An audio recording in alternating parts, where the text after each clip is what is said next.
પડતા અમિત અતિ અતિ મધુર રસરૂપી જળથી અરુણોદા નામની નદી બને છે. આ નદીનો રસ પીવાથી યક્ષ સ્ત્રીઓના સુગંધિત અવયવોનો સ્પર્શ કરવાથી સુગંધીધાર થયેલો વાયુ ચારે તરફ સુગંધિત કરે છે. મેરુમંદર પર્વત પર જાંબુના ઝાડ પરથી જાંબુના ફળો ત્યાં પડે છે. તે હાથીના જેટલા મોટા અને નાના છડિયાવાળા હોય છે. હાથીના જેટલા મોટા જાંબુ અને ઠળિયા નાના. વિચાર કરો, ખાવાની કેટલી મજા આવે. હા, રસમાંથી જાંબુ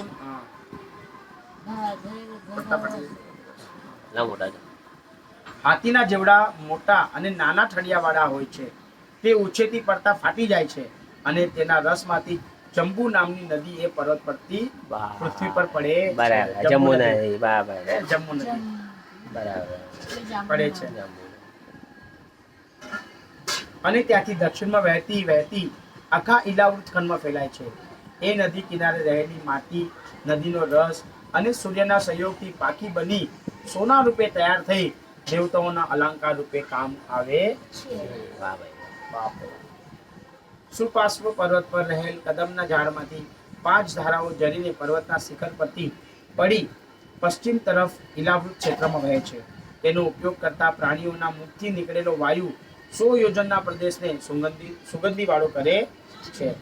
કુમુદ પર્વત પર સતવલ્છ નામનું વડનું ઝાડ છે. તેના થડમાંથી દૂધ, દહીં, ઘી, ગોળ તથા અન્ન, વસ્ત્ર, શૈયા, અલંકાર વગેરે સર્વ કામનાઓ પૂરનારી મોટી નદી વહે છે. તે ઉત્તરે ઈલાવૃત ક્ષેત્રમાં વહે છે. એનાથી થાક, પરસેવો, દુર્ગંધી, રોગ, મૃત્યુ કે બીજા ઉપદ્રવ્યો થતા નથી. મેરુ પર્વતની આસપાસ બીજા 20 પર્વતો છે. તેની પૂર્વે જઠર અને દેવકૂટ, પશ્ચિમે પવન તથા પારિપાત્ર, દક્ષિણે કૈલાસ તથા કરવીર, ઉત્તરે ત્રિશુંગ તથા મકર નામે પર્વતો છે. આ 8 પર્વતોથી વીંટળાયેલા સુવર્ણગિરી મેરુ અગ્નિ જેવો શોભે છે. આ પર્વત પર બ્રહ્માની સોનાની નગરી છે. આ નગરીની આસપાસ 8 દિશાઓમાં 8 લોકપાલોની 8 નગરીઓ છે. બ્રહ્માજીની નગરી હોય અને પાછા 8 દિક્પાલોની પણ નગરી ત્યાં છે. તામનુ પરિતો લોકપાલા નામના સ્તામ યથા દિશમ યથા રૂપમ પ્રિય ભાગેન પુરો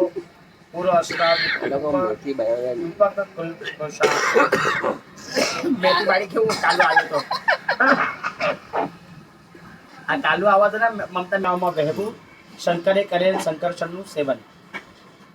શ્રી સુતુવાચ તત્ર ભગવતઃ સાક્ષદર્શી લિંગસ્ય વિષ્ણુ વિક્રમતો વામપાદગૃષ્ઠના નખ નિર્ગતા દ્રોણાસ્તસ્તાઃ વિવેરણાત્યાત પ્રવિષ્ટતા યા બાહ્ય જલધરા તચ્છ ચરણ પંકજ જાવને જન નારુણ તિલક પરો પરિજ્ઞાદખિલ જગદ ધમલા પરો પરસ્પર નામલા સાક્ષાત ભગવતપતિ તન્યુ પલક્ષિત્યો વચો અભિમાન હિન્યમાનપી મહતા કાલેન યુગસ્ત સહસ્ત્રપાદ લક્ષણેન દિવા ગૃહન્યંતવંતરા યત્ર વિક્ષુ પદુમાહ. શ્રી સુખદેવજી બોલ્યા, હે રાજન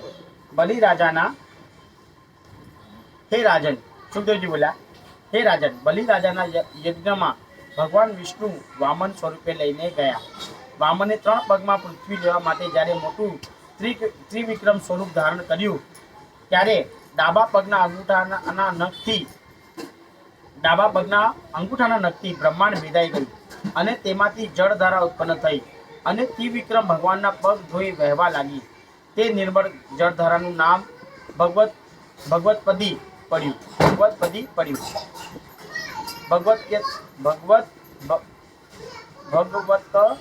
પડ્યું. હજારો યુગો બાદ તે જાહ્નવી, ભાગીરથી એવા જુદા જુદા નામથી કહેવાતી સ્વર્ગના મસ્તક પર ઉતરતી હતી. જો હવે જ્યારે વામન ભગવાન ત્યાં ભગવાન ગયા બલિરાજાના યજ્ઞમાં, તો ત્યાં ભગવાને વામન સ્વરૂપ એટલે નાનું સ્વરૂપ ધારણ કર્યું હતું, બટુક સ્વરૂપમાં. તો ભગવાને 3 ભગ ભૂમિ માંગી ત્યાં તો કોણ બહાર બલિ રાજા કહે છે કે તમે એક તો કદમાં નાના હશો બ્રહ્મણ દેવતા, અને તમે તમારા પગભર જેટલી જમીન માંગો છો તો તમારા પગથી હું વધારે તમને આપી શકું છું કે સર, બરાબર. એટલી ક્ષમતા મારામાં છે. થોડું અભિમાનવશ અભિમાન. બલિ મહારાજમાં હતું. તો ભગવાન કહે છે કે નહીં, મારે ખાલી 3 ભાગ ભૂમિ જ જોઈએ છે. તો ભગવાનના ડાબા પગમાંથી જ્યારે ભગવાને પ્રથમ પગ ચડાવ્યો તો સ્વર્ગ લોકમાં, ઉપરના લોકમાં જ્યારે ભગવાનનો પ્રથમ પગ ગયો તો ત્યાંથી જ ભગવાનના નખા ડાબા પગના નખમાંથી બ્રહ્માંડનો સ્પર્શ, એમાંથી આ ગંગા નદીની ઉત્પત્તિ થઈ. ત્યારે સ્વયં બ્રહ્માજીએ પણ જોયું તો બ્રહ્માજી પોતાના કમંડળમાં એ ગંગા નદીનું એ વખતે નદીનું પાણી પોતાના કમંડળમાં એ સમય પર લઈ લીધું એમ.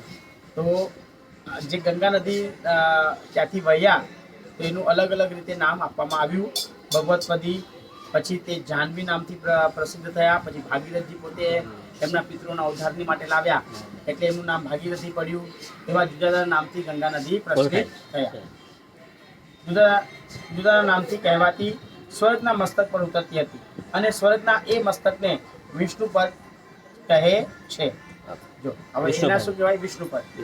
એટલે ભગવાનનો પદ ત્યાં ચરણ પડ્યો એટલે એના વિષ્ણુપદ નામથી ઓળખવામાં આવ્યું. ધ્રુવજી આ ગંગાજી એ વિષ્ણુ ભગવાનના ચરણ કમળનું જળ છે. વાહ ભાઈ વાહ. હા, ભગવાનના ચરણ કમળનું જળ છે એ માની એને આદરથી મસ્તક પર ધારણ કરે છે. વાહ ભાઈ.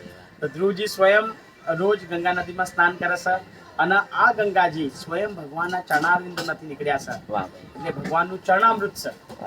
તો એ રીતે ધ્રુવજી સ્નાન કરે, એવરીડે સ્નાન કરે છે આ ગંગા નદીના જળથી.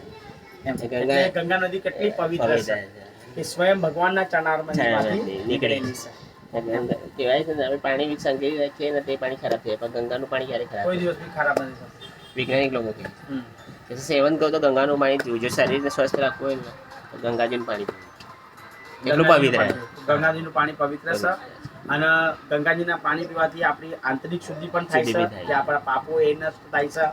મારા સાસુની વખતે બી નાની બોટલ અમે રાખી દીધી, પણ એ બોટલ અચાનક જ પ્રાર્થના કરતી વખતે પડી, એ પાણી આખું ત્યાં ફેલાયું. તો ચલો એટલો ગંગા નદીના જળનો સ્પર્શ એન્ડિંગમાં મારા સાસુને એ સમય એક દિવસ થયો. એ સારું થયું. કે એના સ્પર્શ થવાથી બી એમના કર્મ બધું છૂટ્યા છે. અને અમે એવરીડે મારા સાસુના ગંગાજળ અને તુલસી પત્ર, ગંગાજળ અને તુલસી પત્ર પીવડાવતા. એટલે સ્પર્શ એટલે ગંગા નદી સ્વયં પાપનો નાશ ચરણારવિંદમાંથી નીકળ્યા છે. આજે ભગીરથજીના 60,000 પિતૃઓના ઉદ્ધાર માટે સ્વયં એમણે તપસ્યા કરી. એમણે 1000 વર્ષ સુધી તપસ્યા કરી. એમના પિતૃએ 30, 32, 30 એમ કરીને 93,000 વર્ષ સુધી એમના પિતૃએ તપસ્યા કરી. ત્યારે ગંગા નદી આજે આપણા પૃથ્વી લોકમાં વહી રહ્યા છે. સાચી આ કેટલું આપણા સૂર્યવંશના સ્વયં આટલા બધા જે સ્વયં રાજા છે એ છતાં પણ એમણે આટલું તપ કર્યું. બીજા અનેક સપ્તશ્રીઓ ગંગાજીના પ્રભાવને જાણતા હોય આ જળને પોતાના મસ્તક ઉપરની જટા ઉપર ધારણ કરે છે. ત્યાંથી એ ગંગાજી આકાશના માર્ગે થઈ નીચે ઉતરે છે અને મેરુ પર્વત પર આવેલા બ્રહ્માના સ્થાનમાં પડે છે. ત્યાંથી એના 4 વિભાગ થાય છે અને સીતા, અલકનંદા, ચક્ષુષ તથા ભદ્રા એ નામે 4 દિશાઓમાં વહે છે ને સમુદ્રમાં જ મળે છે. વાહ ભાઈ વાહ. જો અલગ અલગ રીતે 4 દિશામાં તો પહેલા સીતા, અલકનંદા, ચક્ષુષ અને ભદ્રા આ 4 દિશાઓમાં પાછા વહશે અને અંતમાં કોને જઈને મળે છે? સમુદ્રમાં જઈને મળે છે. એટલે ચતુર્માસ દરમિયાન છે, પછી આપણે શ્રાવણ માસ ચાલી રહ્યો છે, એની પછી અધિક માસ પણ આવે તો આપણે સમુદ્રમાં સ્નાન કરવું જોઈએ. કેમ? કારણ કે દરેક નદીઓ પાસે તો આપણે જઈ શકતા નથી, પરંતુ સમુદ્ર છે આપણે પાસે નજીકમાં જ છે. તો દરેક નદીઓ જેટલી પવિત્ર નદીઓ વહશે તો છેલ્લે આવીને સમુદ્રમાં મળે છે. તો આપણે અગર સમુદ્રમાં પણ સ્નાન કરીએ તો દરેક નદીઓમાં સ્નાન કરવા બરાબર છે. સીતા બ્રહ્માના સ્થાનમાંથી નીકળી કેશરાચલ વગેરે પર્વતના શિખરો પરથી ગંધમાદનના શિખરો પર પડી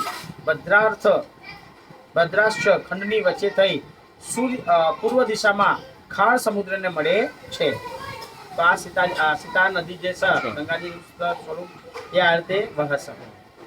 ચક્ષુષ બાલીવન પર્વતના શિખર પરથી પડી કેતુમાલ ખંડમાં વહે છે અને પશ્ચિમ દિશામાં જઈ સમુદ્રને મળે છે. છે વાહ ભદ્રા મેરુ પર્વતની ઉત્તરે પડી કુમુદ પર્વતના શિખર પર પડી ત્યાંથી તે નીલગિરી પર પડે છે અને ત્યાંથી તે શ્વેત પર્વતના શિખર પર થઈને ઉત્તરમાં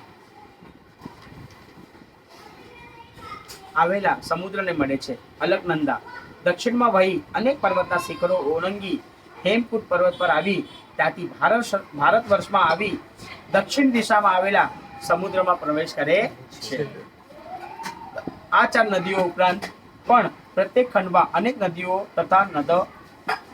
તથા નદો છે, જેવી કે ચંદ્રવંશા, તામ્રપર્ણી, કૃતમાલા, વૈહાસી, કાવેરી, વેણી, પયસ્વિની, શંકરાવર્તા, તુંગભદ્રા, કૃષ્ણા, ભીમરથી, ગોદાવરી, પયોષણી, તાપી, રેવા, નર્મદા, ચર્મણવતી, સિંધુ, મહા, ઋષિકુલ્યા, કૌશિકી, યમુના, સરસ્વતી, દ્રષદ્રતી, ગોમતી, સરયુ, સત્યવતી, સતયુ, ચંદ્રભાગા, વિતસ્તા, શોણ વગેરે. ઉપર કહેલા ખંડોમાં પણ ભારત વર્ષ જ કર્મનું ક્ષેત્ર હોવાથી બીજા 8 ખંડો તો દેવના બાકી રહેલા પુણ્ય ભોગવવાના સ્થાનો છે, જેઓ પૃથ્વી પરના સ્વર્ગસ્થાન કહેવાય છે. આ 8 ખંડોમાંના મનુષ્યોના આયુષ્યો 10,000 વર્ષના છે. તેઓ દેખાવે દેવો જેવા, તેઓનું બળ 10,000 હાથી જેટલું, શરીર વજ્ર જેવા હોય છે.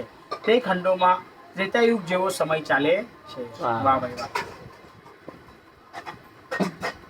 આ 9 ખંડોમાં ભગવાન નારાયણ પ્રત્યેક પુરુષ પર કૃપા કરવા પોતાની મૂર્તિઓના સમૂહ વડે આજે પણ સમીપ જ રહે છે.